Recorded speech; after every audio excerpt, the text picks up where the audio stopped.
So 2015 has begun, and alongside the new year, I'm guessing a lot of people out there received BF4 as a present from their parents for Christmas, or a present from their girlfriend, or maybe they bought it for yourself. And so with that small influx of new players into the game, what I decided to do is overview all of the best weapons in BF4. So if you're a new player out there, you're more than likely really confused in selecting weapons, which I don't blame you at all, because as we all know, BF4 has a pretty big weapon selection for each class. I've included assault rifles, carbines, and the sidearms. In the next video I'll cover LMGs, PDWs, DMRs, and the shotguns. So let's begin with the assault rifles. My first weapon I recommend is the M416. People that have been playing the game since release, we all know about this weapon, but for the new players out there, this assault rifle is one of those type of guns that you can take into any game type or map and still be competitive. Don't expect to shred your enemies down in close quarters combat, especially when you're up against super high rate of fire weapons, but the M416 has a very comfortable 750 rate of fire and its recoil is easy to handle. Like I said before, you can take this into any game mode, whether it's Conquest Large or TDM or Rush. You should be able to kill your enemy perfectly fine. Its reload speed is also really quick, which is a nice feature to have. Some players don't like to change weapons to match the situation they're in, and if you're that kind of player, then the M416 will be your best friend. The next gun is another powerhouse weapon that is also well suited to pretty much all types of maps and game modes. It's the Ace-23. This gun has seen a lot of negative attention since release of the game. A lot of people call it overpowered and others say it's well balanced. It has a slightly faster rate of fire than the M416 at 770 RPM, so it's going to be a little more lethal in close quarters combat. It has a similar recoil as well to the M416, but it does have slightly more vertical recoil. Also, the Ace-23 has a longer reload time than the M416, so it really comes down to your own personal taste. And much like the M416, this is a type of gun people just use all the time. It doesn't matter what situation they're in. Also, with these two guns, I use the Coyote red dot sight, laser sight, flash hider barrel attachment, and the stubby grip, but I do recommend to play around with each attachment to match your playstyle. So let's move on to weapons that are designed for close quarters combat. The first one I recommend is the AEK 971. It has a rate of fire of 900 RPM, so obviously it's going to kill your enemy super quick, though watch out for its recoil. It does have a pretty big kick to it, especially if you're a new player. I like to say that the AEK is a good weapon on learning how to counter recoil. If you can master the AEK, then you can safely say you should be able to handle every other weapon in the game.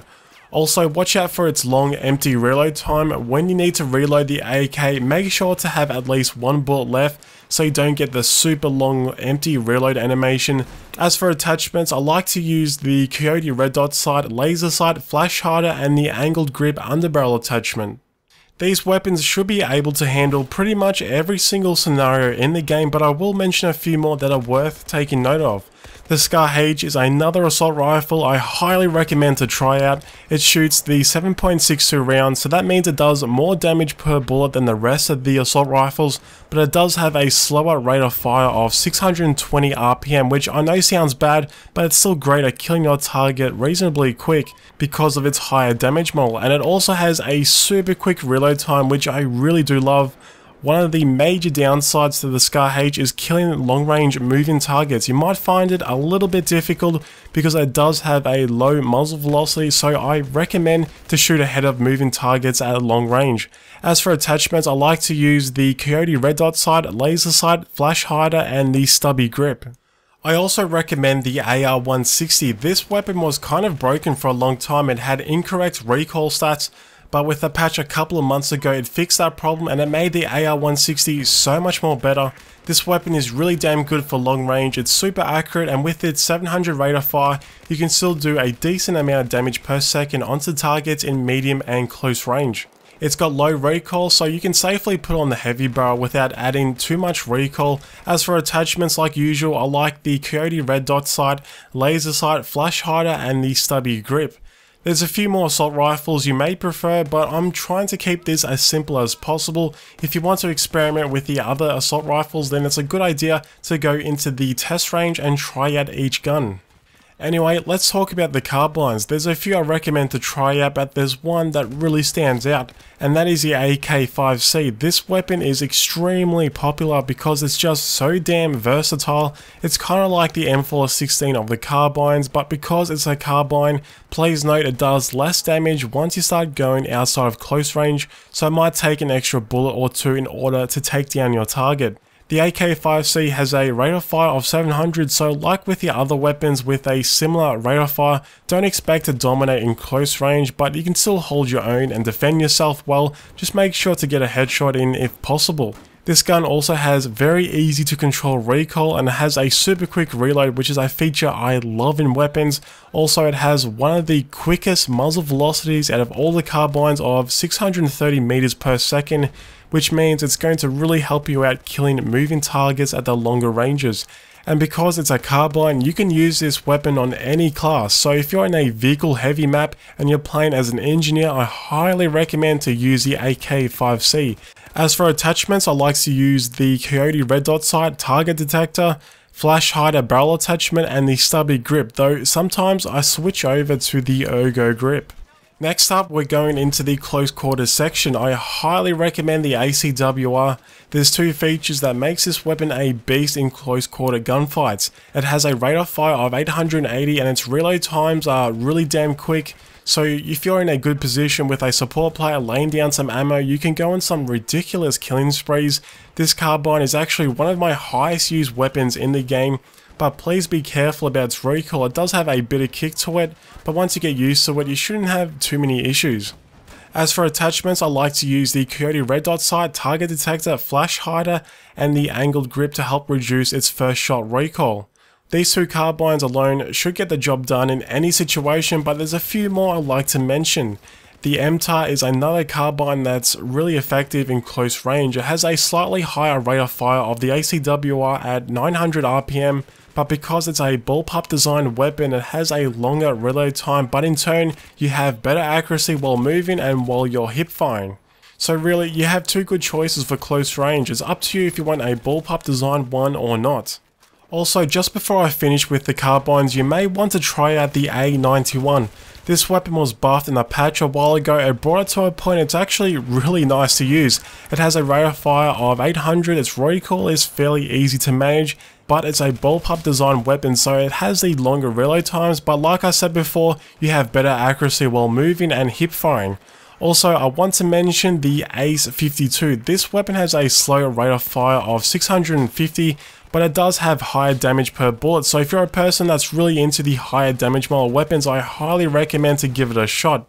Much like some of the other high damage model weapons, it did get a slight nerf in the last major content patch, but it's still a viable weapon. So as for the sidearms, I recommend to try out the M9 and the P226. They do 27 damage in close range and both have a nice rate of fire of 400 RPM, but please note that 27 damage starts to drop off very quickly after 8 meters or so. As for attachments, because I don't use these pistols that much, I haven't unlocked that many, but like I said before, select attachments to suit your style. If you want a sidearm that has a ton of firepower and even capable of doing some ridiculous sniping, the 44 Magnum is a really good choice. This is my favorite sidearm in the game. I pretty much use it 99% of the time. But like I said, the 44 Magnum is capable of getting kills from a really far distance. I think my best kill was about 450 meters or so. Of course, like you can see, I use a 3x scope for it, which is great.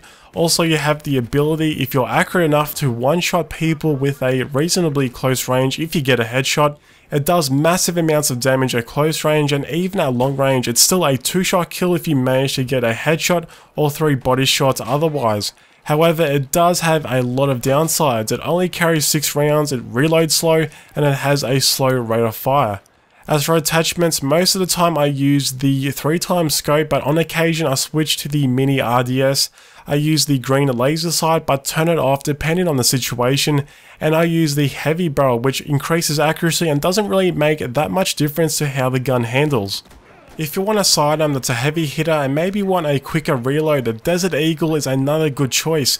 It used to be a lot more powerful, but its damage has been nerfed, so at the longer ranges you need 4 body shots to kill your target, but in close range it's still extremely deadly weapon.